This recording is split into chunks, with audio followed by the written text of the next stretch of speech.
ආයුබෝවන් මගේ ආදරණීය දුවේ පුතේ. ඉතින් කොහොමද ඔයාලට? ඔන්න ඉතින් ටීචර් අදත් ආවා ඔයාලට තවත් අලුත් අකුරක් කියලා දෙන්න. එහෙනම් අපි බලමුද අලුත් අකුර මොකක්ද කියලා? දුවේ පුතේ ඔන්න අපි අද ඉගෙන ගන්නේ ස අකුර. ස අකුර. ඉතින් ඔන්න මාත් එක්ක එකතු වෙන්නකෝ. මේ ස අකුරෙන් පටන් ගන්න වචන මොනවද කියලා බලන්න.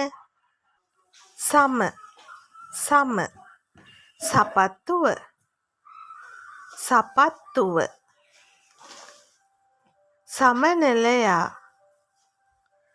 සමනලයා, සරුංගලය, සරුංගලය. එහෙනම් දුවේ පුතේ දැන් අපි බලමු මේ ස අකුර කොහොමද වැලි කඩදාසියේ තිබ්බ හිඩස්පත භාවිතා කරලා ලියන්නේ කොහොමද කියලා. ඔන්න ඔයාලත් බලාගෙන ඉන්නකෝ.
ඔන්න එහෙනම් දැන් අපි ලෑස්ති වෙන්නේ මේ ස අකුර පස්රුවල ලියන විදිහ බලන්න.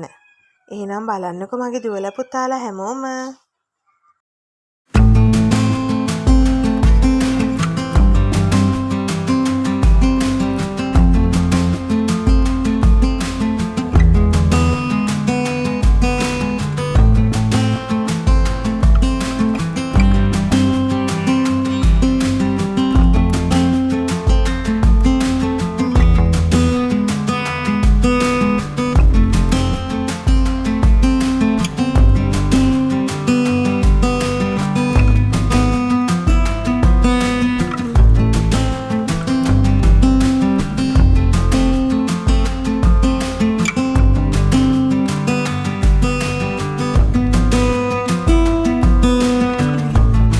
දුවේ පුතේ ඔයාලා ගොඩාක් හොඳට මේ ස අකුර ලියන්න පුරුදු වෙන්න.